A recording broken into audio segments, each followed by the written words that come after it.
My daughter secretly sold our 37-year-old family beach house, but she didn't expect my counterattack that would shake her entire life. My daughter stood in my kitchen last Tuesday morning, coffee cup trembling in her manicured hands, and said the words that would change everything between us forever. "Dad, I had to sell the beach house. We needed the money for Madison's college fund." I set down my newspaper slowly, the financial section crinkling under my fingers, and looked at this woman I'd raised from nothing, who now wore designer clothes and drove a BMW I'd helped her finance.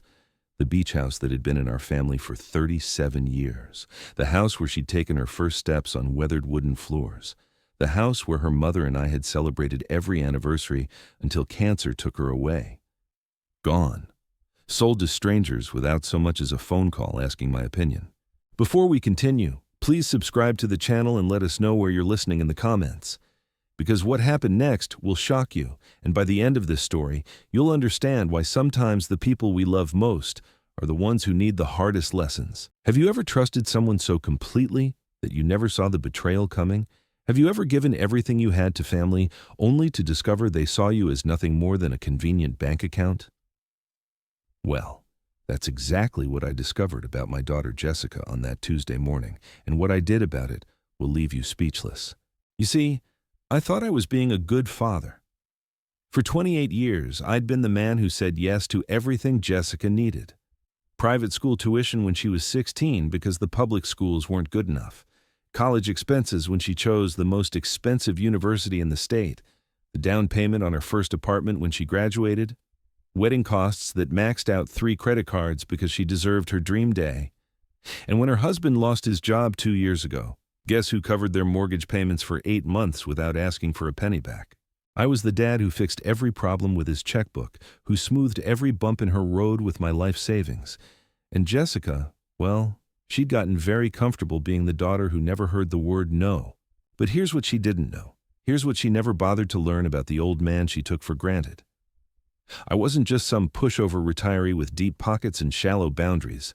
I was a man who'd built a construction empire from nothing, who'd learned to read people's true intentions through 40 years of business deals and handshake agreements. I knew how to spot weakness, how to exploit leverage, and most importantly, how to make someone's world crumble when they thought they held all the cards. The beach house sale was Jessica's biggest mistake, but it wasn't her first. See, what my daughter didn't realize was that I'd been documenting her behavior for months. Every manipulative phone call where tears preceded financial requests. Every family dinner where she steered conversations toward her latest crisis that required my immediate financial intervention. Every time she used my granddaughter Madison as emotional leverage, knowing I'd do anything for that little girl. I'd watched Jessica transform from the sweet child who used to help me build sandcastles into someone I barely recognized. Someone who saw family relationships as transactional opportunities. Someone who'd learned that daddy's guilt over her mother's death could be weaponized into a lifetime of financial support. But the beach house, that was sacred ground. That was where Sarah and I had honeymooned in 1987. That was where we'd brought Jessica as a newborn, where we'd taught her to swim in the gentle waves just beyond our back deck. That was where Sarah had spent her final summer, too weak for chemotherapy, but still strong enough to watch sunsets from the porch swing I'd built with my own hands. When Sarah died, she'd made me promise to keep the house in the family. She'd held my hand in that hospital bed and whispered, "Make sure Madison gets to make the same memories we did. Promise me, Robert. Promise me our granddaughter will have that place to call home." I'd promised, and Jessica knew I'd promised. She'd been right there in the room when her mother extracted that vow from me. Yet somehow, Jessica had managed to sell it anyway. Through legal maneuvering I'm still untangling, she'd convinced some lawyer that as my only heir, she had the right to make decisions about family property if I was becoming mentally incompetent. Mental incompetence, that was rich. The woman who couldn't balance her own checkbook was questioning my mental capacity. So when she stood in my kitchen that Tuesday morning, explaining how she'd sold my sanctuary to fund her daughter's future, I felt something cold and calculating settle in my chest.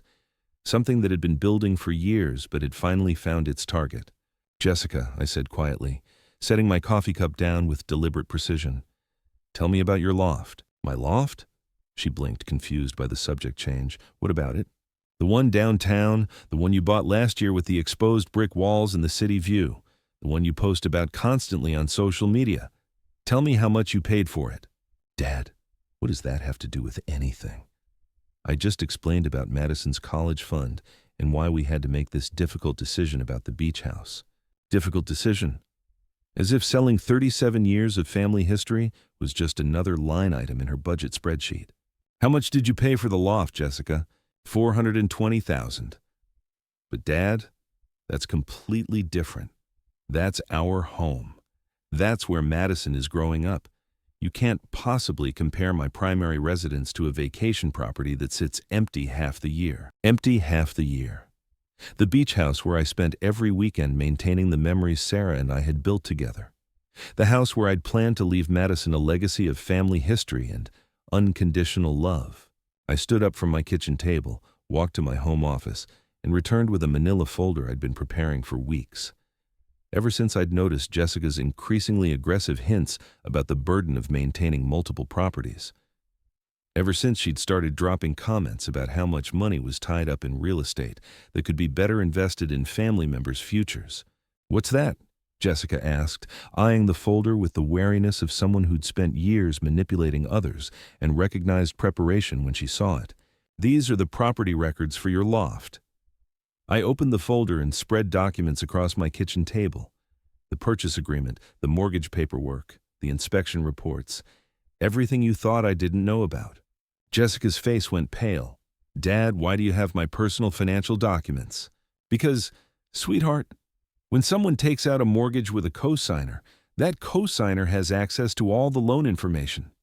And guess whose signature is right here next to yours on this $420,000 note? Her eyes darted to the papers, searching for something that would contradict what she was hearing. You co-signed because I needed help qualifying for the loan, but that doesn't give you any rights to my property, doesn't it? I pulled out another document, this one from my attorney. Because according to this legal opinion I commissioned last month, when someone sells property that secures a co-signed debt without the co-signer's knowledge or consent, that creates what's called grounds for demanding immediate loan satisfaction. Jessica, I continued, my voice steady as stone, you sold the beach house to fund Madison's college account. That's noble. That's thinking about family. But you seem to have forgotten that your loft mortgage is secured by my signature and my credit rating. And now that I know you're comfortable making unilateral decisions about family property, I think it's time I started making some unilateral decisions of my own. What are you saying? I'm saying I've spoken with my attorney, and I have the legal right to demand immediate payment of your outstanding mortgage balance, all $420,000 of it, plus interest and fees. The color drained completely from Jessica's face. You can't do that. I can't pay $400,000. That would mean I'd have to sell the loft. I smiled then, probably the coldest smile I'd ever worn in my daughter's presence. Exactly. Just like I couldn't pay the emotional cost of losing the beach house. But somehow that didn't matter when you needed money. Funny how that works, isn't it? Jessica started crying then, the same tears she'd used to manipulate me for years. But something had changed in me that Tuesday morning. Something fundamental had shifted when I realized that my daughter saw me not as her father, but as her personal financial safety net. Dad, please, you're being cruel. Madison needs stability. This is our home. And the beach house was my home with your mother. But that didn't stop you from selling it to strangers who will probably tear it down and build some modern monstrosity that erases every memory your mother and I created there. I gathered up the legal documents and returned them to their folder. You have 30 days, Jessica. That's how long my attorney says I need to give you before I can legally demand loan satisfaction. 30 days to figure out how you're going to come up with $420,000 or how you're going to explain to Madison why Mommy's decisions have consequences. But this is just the beginning of what happened when my daughter learned that manipulating family members is a dangerous game, especially when you're playing against someone who knows all the rules.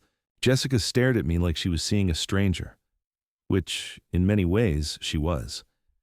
The accommodating father she'd manipulated for decades had just revealed himself to be something else entirely. Someone who'd been watching, learning, preparing. Dad, you can't be serious about this. Her voice cracked with desperation. "I'm your daughter. Madison is your granddaughter. We're family." Family. The word tasted bitter coming from her lips. "You're absolutely right, Jessica. We are family. That's exactly why what you did cuts so deep." I walked to the kitchen window, looking out at the garden Sarah had planted 23 years ago. The roses she'd tended were still blooming, still beautiful, still there because I'd honored her memory by caring for what mattered to her. When your mother was dying, she didn't just ask me to keep the beach house. She made me swear on her deathbed that Madison would inherit those memories, that our granddaughter would have the same magical summers we gave you. And you sold that promise to strangers for money. It wasn't about money," Jessica protested, her designer purse clutched against her chest like armor. "It was about Madison's future. College costs are insane now. We needed to secure her education." I turned back to face her, and I could see the exact moment she realized her mistake. The same look she'd worn as a child when caught in a lie. "Jessica, Madison is 7 years old. 7. College is 11 years away. But you know what was happening right now? What was urgent enough to justify selling the beach house without asking me?" She opened her mouth, then closed it, trapped. "Your credit cards were maxed out. Your husband's gambling problem had gotten worse. You owed $17,000 to various creditors, and your loft payment was 3 months behind." Her face went white. "How do you know that?" "Because I've been paying attention. Because I've been watching you spiral for 2 years, making excuse after excuse while I bailed you out again and again. The beach house wasn't about Madison's college fund. It was about covering your husband's losses at the casino." Jessica collapsed into my kitchen chair, the same chair where she used to do homework while I helped her with math problems, back when I thought I was raising a daughter who would value integrity over convenience. "Dad, please. David promised he'd stop gambling. He's been going to meetings. For 3 weeks. This is his 4th promise to quit in 2 years, and every time he relapses, you come to me with tears and emergencies that require immediate financial rescue." I pulled out my phone and showed her a series of bank transfers. $15,000 in March when he lost your vacation fund, $8,000 in July when he blew Madison's birthday money, $22,000 in September when he borrowed against your car and lost it all on some sure thing at the racetrack. Each number hit her like a physical blow. She thought I was just writing checks without paying attention to patterns. "You want to talk about Madison's future? Let's talk about what kind of future she'll have growing up watching her father destroy everything her grandfather builds." "That's not fair," Jessica whispered. "David has a disease. Addiction is a medical condition." "You're right. Addiction is a disease, but lying to family members isn't a symptom of gambling addiction. Manipulating your father into funding your husband's relapses isn't part of his medical condition. That's a choice you made." I sat back down across from her, my voice gentler, but no less firm. "Jessica, for 28 years, I've been teaching you the wrong lesson. Every time you had a problem, Daddy fixed it with money. Every crisis got solved with a check. I thought I was being loving, but I was actually teaching you that actions don't have consequences if you know the right person to bail you out." She was crying again, but these tears looked different, less manipulative, more genuinely afraid. "What am I supposed to do? If you call in the mortgage, we'll lose everything. Madison will have to change schools. David will probably have another breakdown. Our whole life will fall apart." "Your whole life is already falling apart, sweetheart. You're just using my money to hide it from yourself." I reached across the table and took her hand, the same small hand I'd held when she took her first steps, when she scraped her knee learning to ride a bicycle, when she cried over her first heartbreak. "I love you more than you'll ever understand. That's why I'm not writing another check to postpone this reckoning. That's why I'm not going to let you drag Madison down with you and David." "So what happens now?" she asked, her voice barely audible. "Now you have 30 days to figure out how to save your home without Daddy's credit card. 30 days to have honest conversations with David about his addiction and what it's costing your family. 30 days to decide if you want to be Madison's mother or her enabler." Jessica wiped her eyes with a tissue from the box Sarah had always kept on the kitchen counter. "And what about you? What about us?" "That depends entirely on what you choose to do with these 30 days. She gathered her purse and stood to leave, moving like someone who'd aged 10 years in one conversation. "Dad, I need you to know that I never meant to hurt you." When I sold the beach house, I wasn't thinking about Mom's promise or your feelings. I was just desperate and scared, and I saw a solution to our problems. I know, Jessica. That's exactly the problem. You've gotten so comfortable with my generosity that you stopped seeing me as a person with feelings. I became just another resource to manage. She paused at my kitchen door, the same door she'd run through countless times as a child, always knowing she'd find safety and unconditional love waiting for her. Do you think there's any way to fix this? Any way to go back to how we used to be? I looked at this woman who carried Sarah's eyes and my stubborn chin, who'd somehow lost her way despite every advantage I'd tried to give her. Jessica, we can't go back. But if you're willing to do the hard work of becoming someone worthy of Madison's respect, we might be able to build something better going forward. After she left, I sat alone in my kitchen, surrounded by the silence that had become my constant companion since Sarah's death. But for the first time in months, it wasn't the silence of loneliness. It was the silence of a man who'd finally stopped enabling destruction and started demanding accountability. The next 29 days would reveal whether my daughter was strong enough to save herself, or if she'd chosen to go down with the ship she'd been steering toward the rocks for 2 years. But regardless of what Jessica decided, I was done being the safety net that prevented natural consequences from teaching necessary lessons. Love, I'd learned too late, sometimes meant saying no to the people who mattered most. And if that made me the villain in my daughter's story, so be it. I'd rather be the father who taught her the value of integrity than the enabler who helped her destroy everything that should have mattered.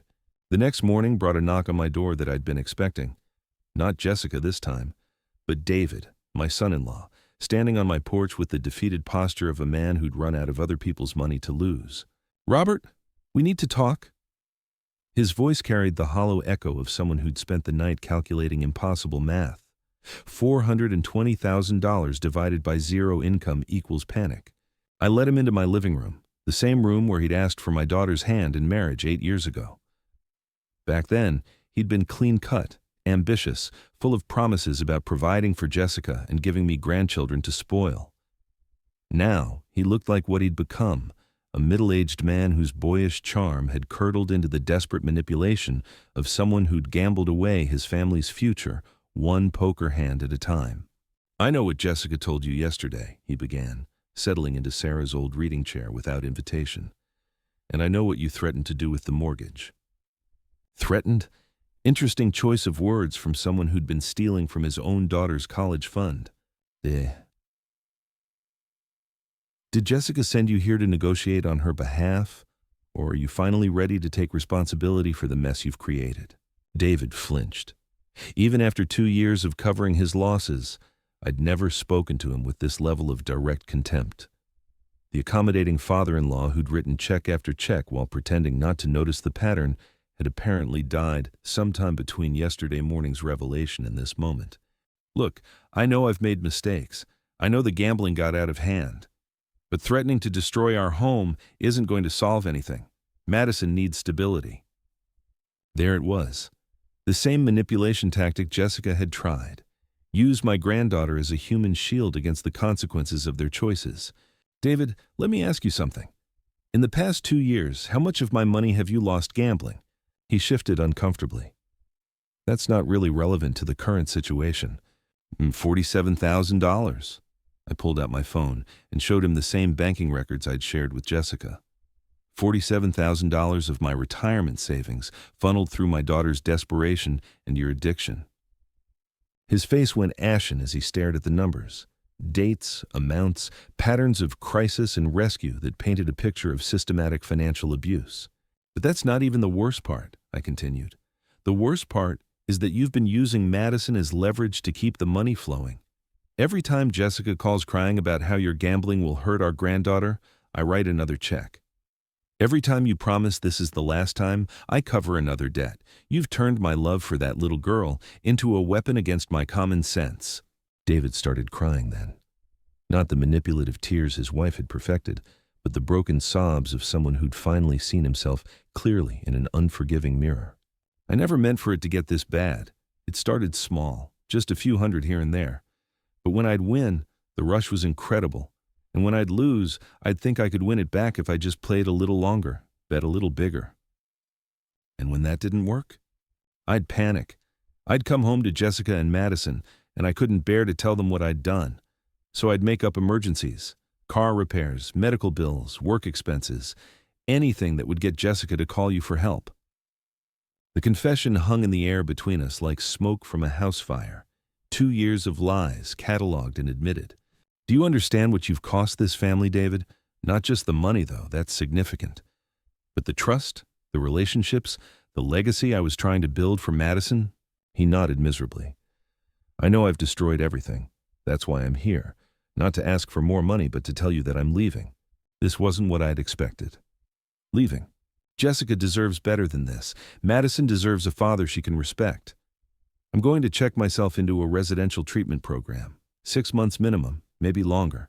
And I'm signing over my parental rights so Jessica can make decisions about Madison's future without my interference. I studied his face, looking for the telltale signs of manipulation I'd learned to recognize. But this felt different. This felt like the first honest thing David had said to me in 2 years. What about the loft? What about the mortgage I'm calling in?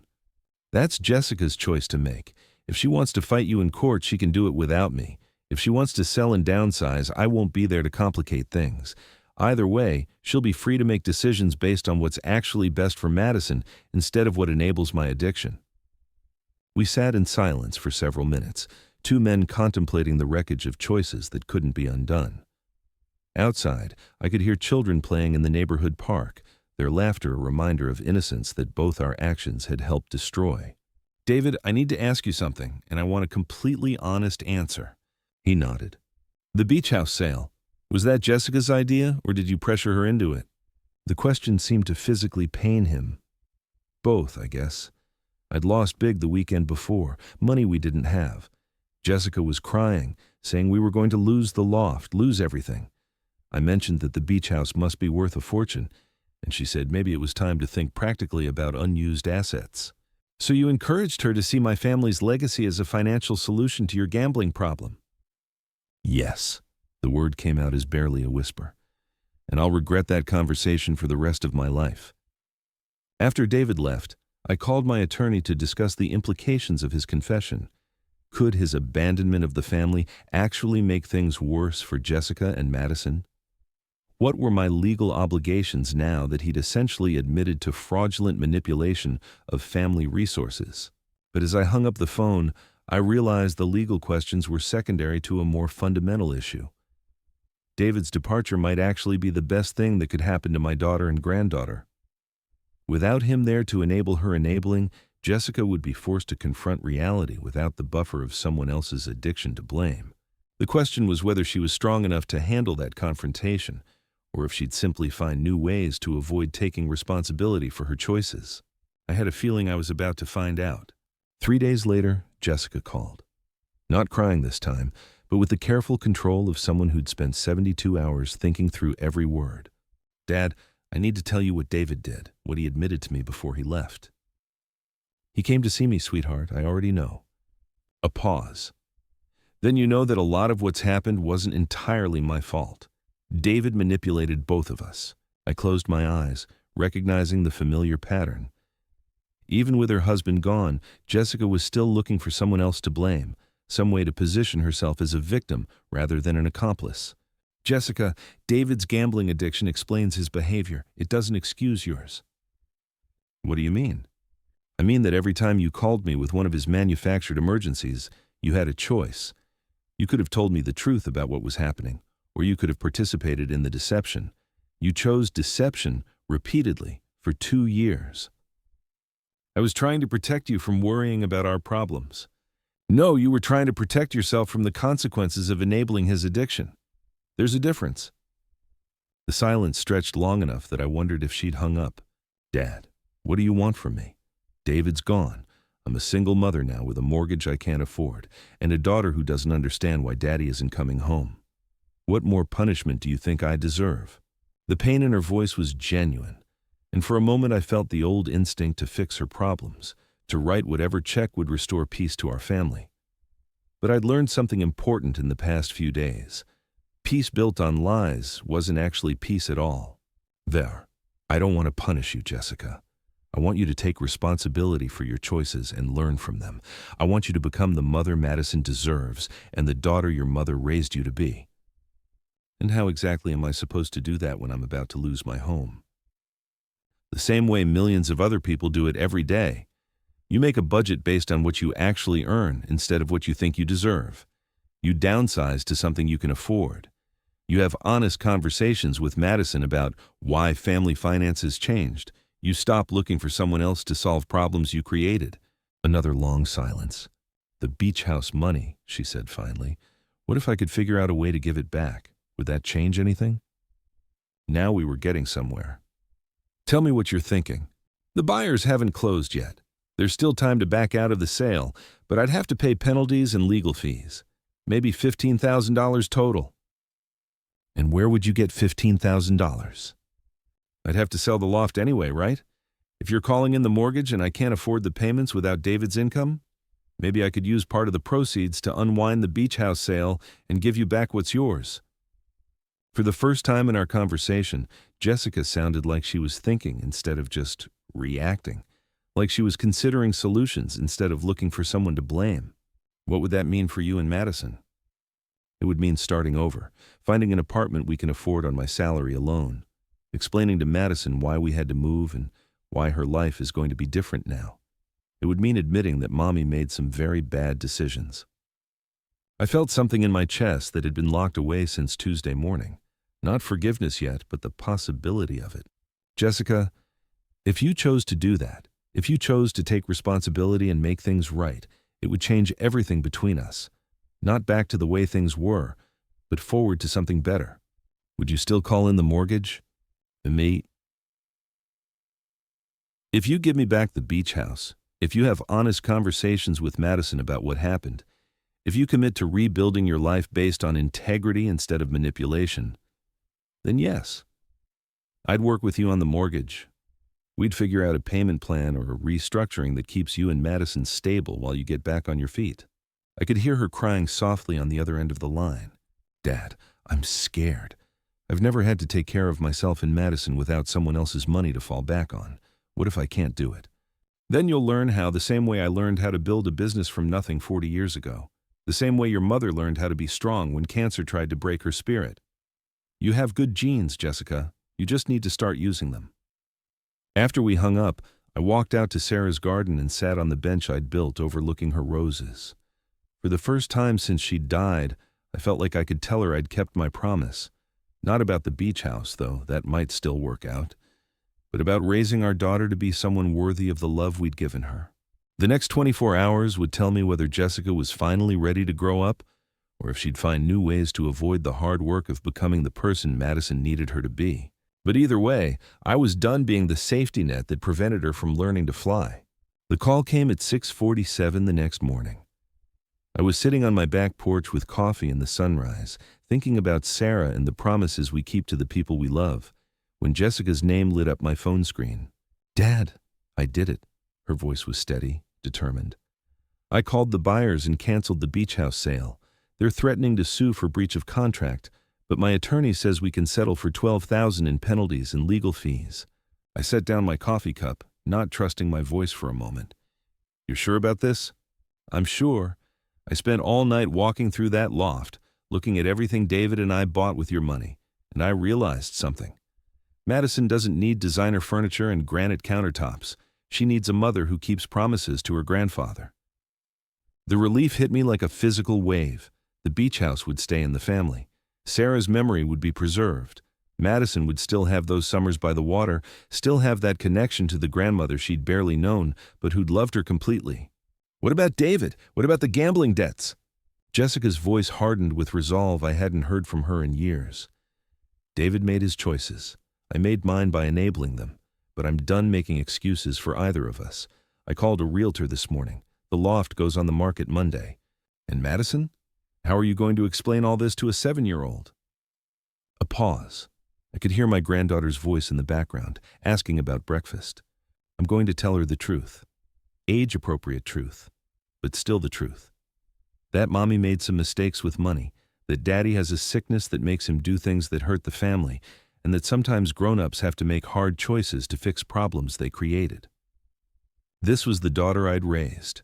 Not the manipulative woman who'd been calling me for handouts, but the strong, principled person Sarah and I had tried to nurture through 18 years of bedtime stories and life lessons.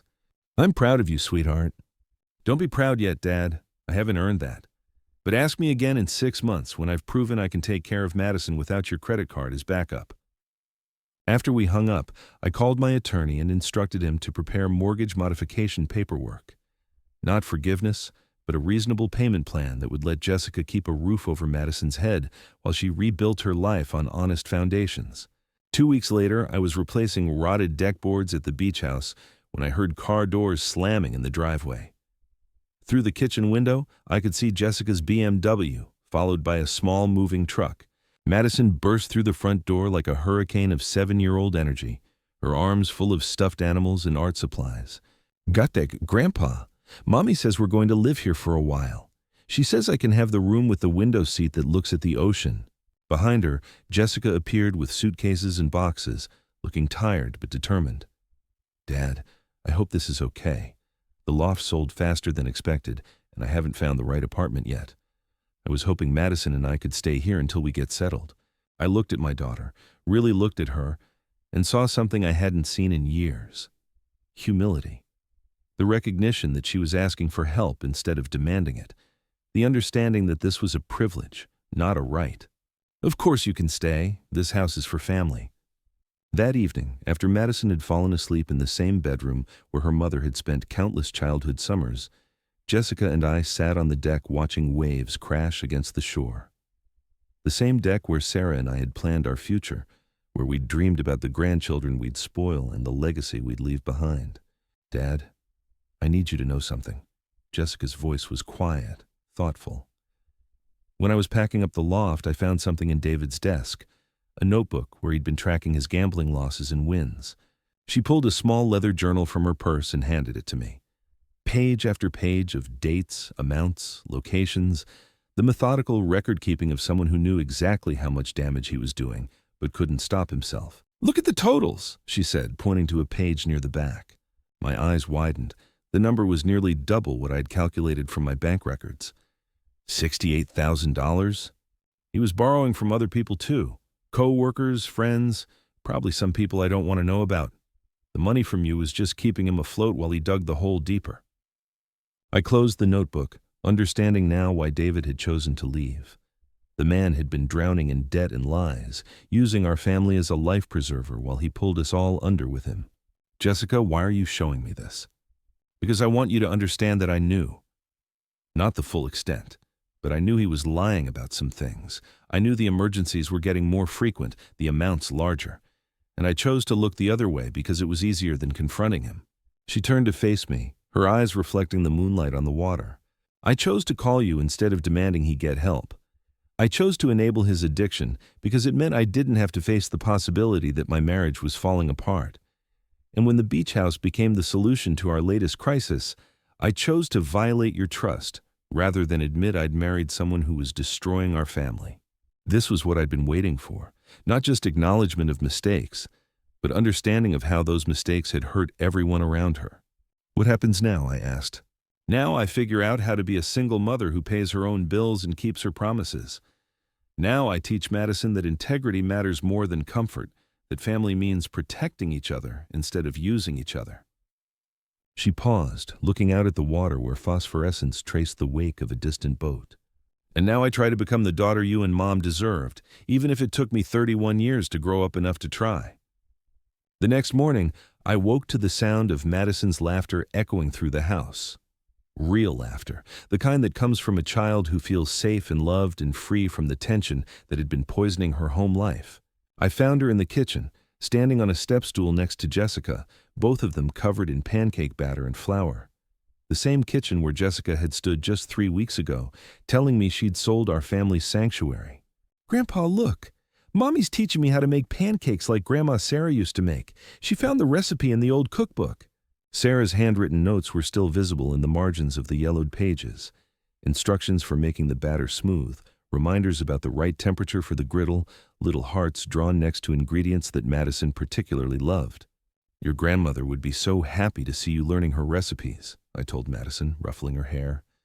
She always said the secret ingredient was making them for people you love. Jessica smiled, and for the first time in years, it reached her eyes. Madison's going to help me cook dinner every night. We're learning to make meals instead of ordering takeout. It's harder than I thought, but she's a good teacher. Mommy burned the eggs yesterday, Madison announced with the brutal honesty of childhood. But today she only burned them a little bit. We ate breakfast on the deck, Madison chattering about the shells she'd collected on her morning beach walk, Jessica planning the garden she wanted to plant in the spring.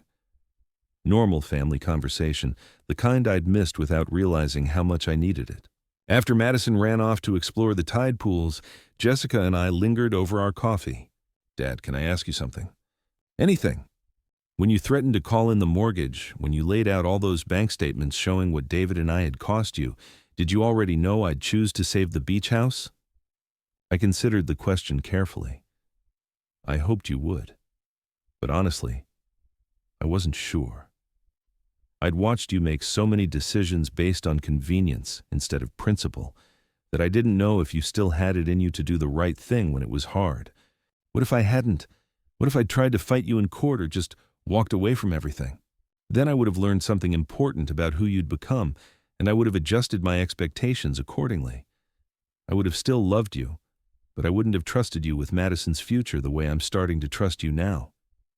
Jessica nodded slowly, understanding the weight of what I was saying. I almost chose wrong, you know. For about 6 hours after you showed me those documents, I was furious. I called 3 different attorneys asking about contesting your right to call in the mortgage. What changed your mind? Madison asked me why I was crying. And when I started to explain about mean old Grandpa trying to take away our house, I realized I was teaching her the same lesson I'd learned too well.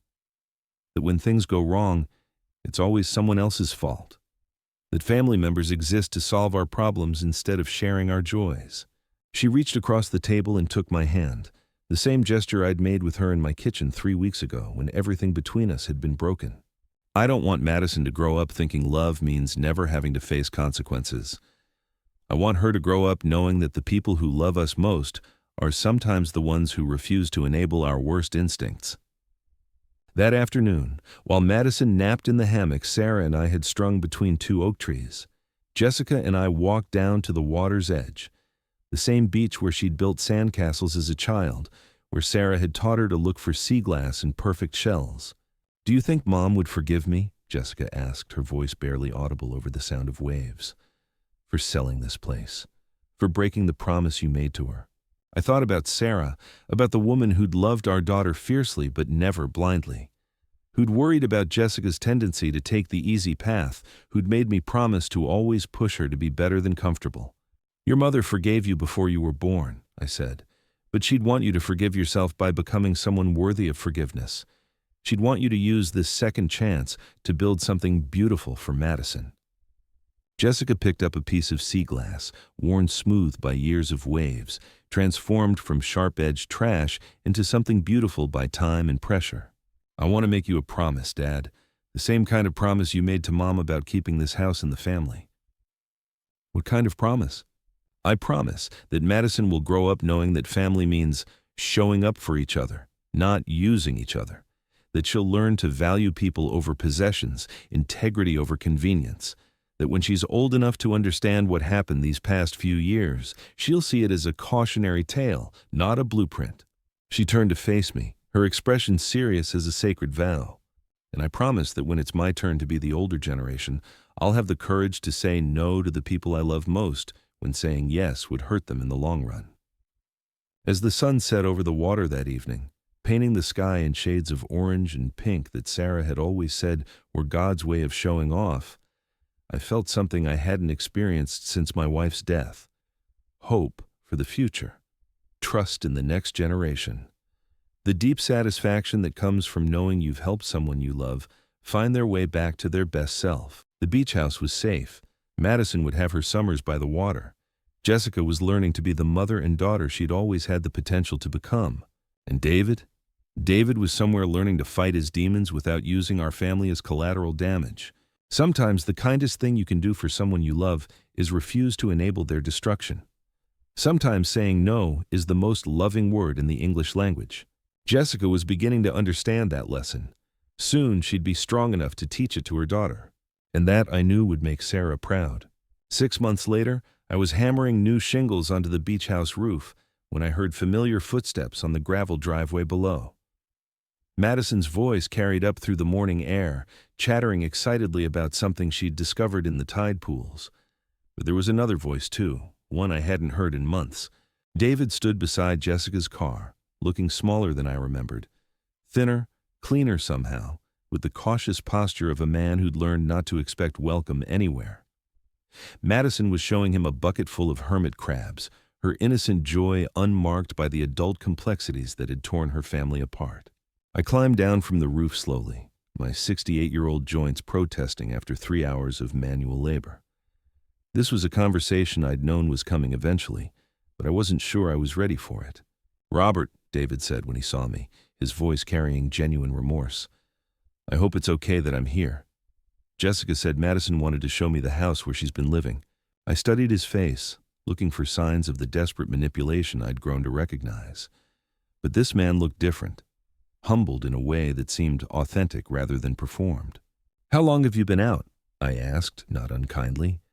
3 weeks. I finished the full 6-month program, then stayed an extra month as a volunteer counselor.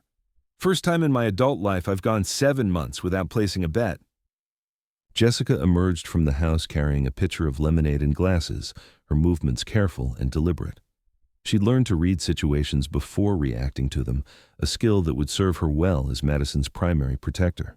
"David wanted to apologize to you personally," she said, setting the tray on the porch table, "and to discuss visitation arrangements for Madison." I looked at my granddaughter, still absorbed in her hermit crab collection, blissfully unaware that the adults around her were negotiating the terms of her future. She deserved better than to be a bargaining chip in someone else's recovery process. "Madison, sweetheart," I called, "why don't you take those crabs down to the shallow pools by the jetty? They'll be happier in moving water." She nodded seriously, always eager to help sea creatures find their proper homes, and skipped off toward the water with her bucket. David waited until she was out of earshot, then sat heavily in one of the porch chairs Sarah had picked out 20 years ago. "Robert, I owe you an apology that goes deeper than words can reach. I stole from you, lied to you, manipulated your love for your family to fund my addiction. There's no excuse for what I did. And I'm not here asking for forgiveness because I don't deserve it." He pulled out a worn notebook, different from the gambling ledger Jessica had shown me months earlier. "This is every dollar I took from you, directly or indirectly, over the past 3 years, with interest calculated at prime rate plus 2%. It comes to $83,412. The precision was staggering. Someone had spent considerable time reconstructing the financial damage with mathematical accuracy. "I don't have that money yet," David continued, "but I have a job now, working construction for a company that specializes in addiction recovery facilities. It's honest work, and they know my history. I'm living in a sober house, paying my own way, and I've committed to sending you $500 every month until the debt is cleared." I looked at Jessica, who was watching this interaction with the wariness of someone who'd been burned by promises before. "What's your role in this?" I asked her. "Observer only," she replied. "David's recovery is his responsibility. His relationship with you is his to rebuild or not.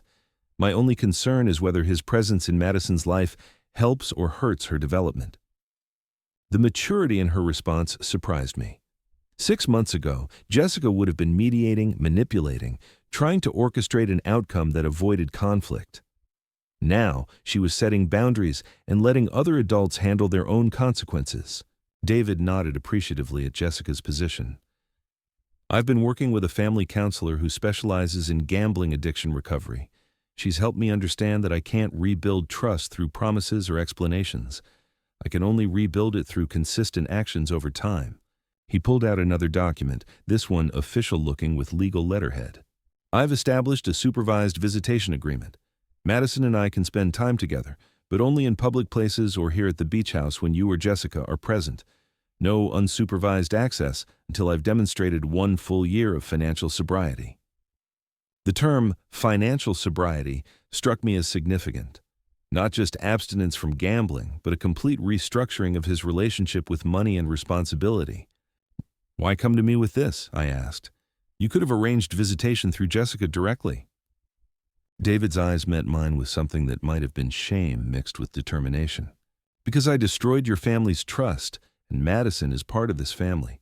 If I want to be in her life, I need to prove to you that I'm not the same person who stole your retirement money to chase poker losses. A seagull landed on the porch railing, eyeing the remnants of our breakfast dishes.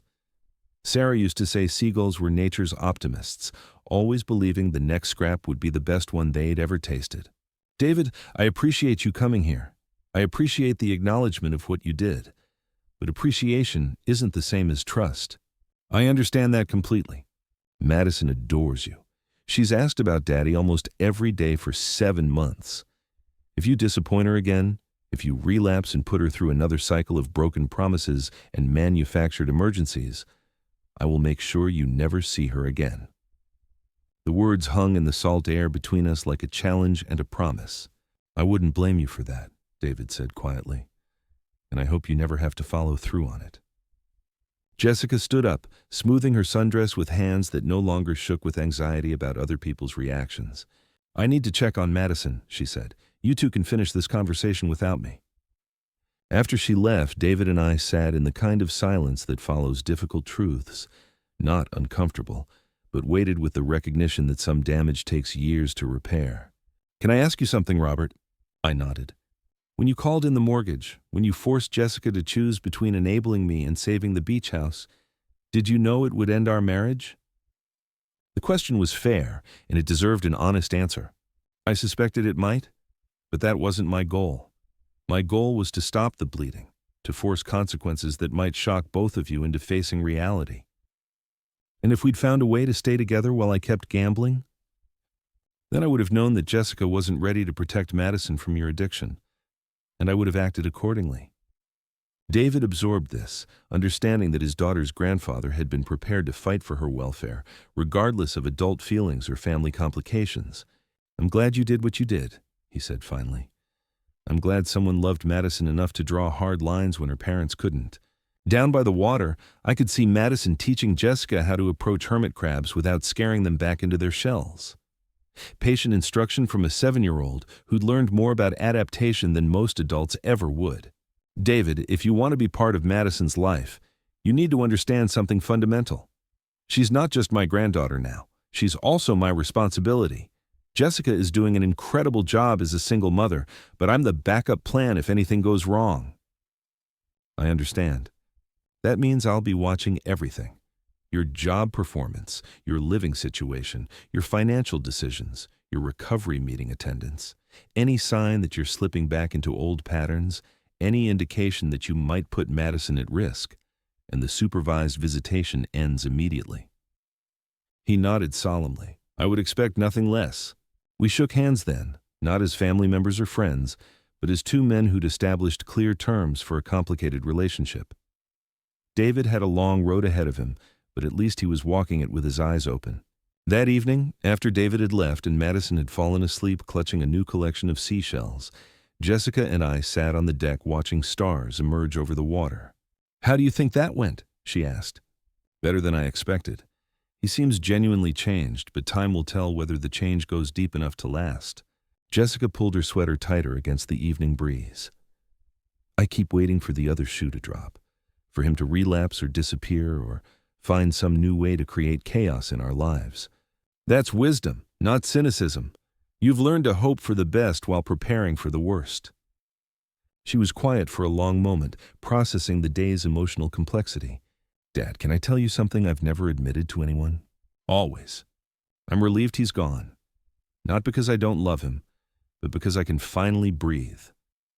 For the first time in 8 years, I wake up every morning knowing exactly how much money is in our account. I know our bills are paid, our commitments are honest, our plans are realistic. She turned to face me in the gathering darkness. I didn't realize how exhausting it was to live with someone whose addiction turned every day into a potential crisis. How much energy I was spending on damage control instead of building something positive for Madison. This was the conversation I'd been hoping we'd have eventually. The recognition that stability mattered more than romantic ideals, that Madison's welfare trumped adult comfort. What about loneliness? I asked. It can't be easy raising a child alone. Jessica smiled, and I could hear Sarah's strength in her voice. I'm not alone. I have Madison, I have you, I have this house full of memories and possibilities. I have work I enjoy, and bills I can pay, and a future I can plan without wondering if someone else will gamble it away. She paused, listening to the waves crash against the rocks below us. And I have something I never had when I was married to David. Self-respect. The knowledge that I'm building Madison's security through my own efforts instead of depending on other people's money to solve problems I didn't create. A shooting star streaked across the sky, there and gone so quickly I might have imagined it. Make a wish, I told her. I don't need to wish for anything, Jessica replied. For the first time in my adult life, I have everything I actually need. The next morning brought a phone call that would test everything we'd rebuilt over the past 6 months. Madison answered it while Jessica was in the shower, her 7-year-old voice bright with excitement.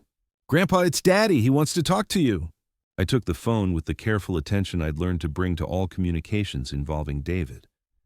His voice sounded different, strained with an emotion I couldn't immediately identify. Robert, I need to tell you something, and I need you to hear it directly from me, before you hear it from anyone else. My chest tightened. Here it was, the relapse I'd been expecting, the crisis that would shatter Madison's fragile sense of security. I'm listening. I've been offered a job, a good job with a construction company in Seattle, project manager position, salary that would let me pay you back in 2 years instead of 17. Relief flooded through me, followed immediately by concern. What's the catch? It would mean moving away from Madison, seeing her maybe once a month instead of weekly visits. I understood his dilemma immediately. Take the job that would restore his financial dignity, but sacrifice daily proximity to his daughter, or stay local in a lesser position that kept him close, but prolonged everyone's financial uncertainty. What does Jessica think? I haven't told her yet. I wanted to talk to you first because this affects the repayment schedule we agreed on. The old David would have made this decision based on what felt good in the moment. This David was thinking through consequences and consulting the people his choices would impact. David, can I give you some advice? Please. Take the job. Madison needs to see her father as someone who makes responsible decisions about his future. She needs to know that sometimes doing the right thing requires sacrifice. A long pause on the other end of the line. You really think that's best for her? I think what's best for Madison is having a father she can respect, a father who pays his debts and builds something sustainable instead of looking for shortcuts. Distance is temporary, character is permanent. After we hung up, I found Jessica in the kitchen, scrambling eggs while Madison set the table with the careful precision of a child who'd learned that contributing to family tasks mattered. David's been offered a job in Seattle, I told her without preamble. Good money, but it means moving away. Jessica's hand stilled on the spatula handle. What did you tell him? I told him to take it. She turned to study my face, reading the reasoning behind my advice. Because Madison needs to see him succeed more than she needs to see him every week. Exactly. Madison looked up from her place-setting task, her young mind processing adult complications with the adaptability that had carried her through months of family upheaval. If Daddy moves away, does that mean he doesn't love me anymore? Jessica knelt down to Madison's eye level, her voice gentle but clear. No, sweetheart. Sometimes people who love us have to make hard choices that help them become better people. Daddy taking this job means he's working to fix mistakes he made, which is what grown-ups do when they want to take care of the people they love.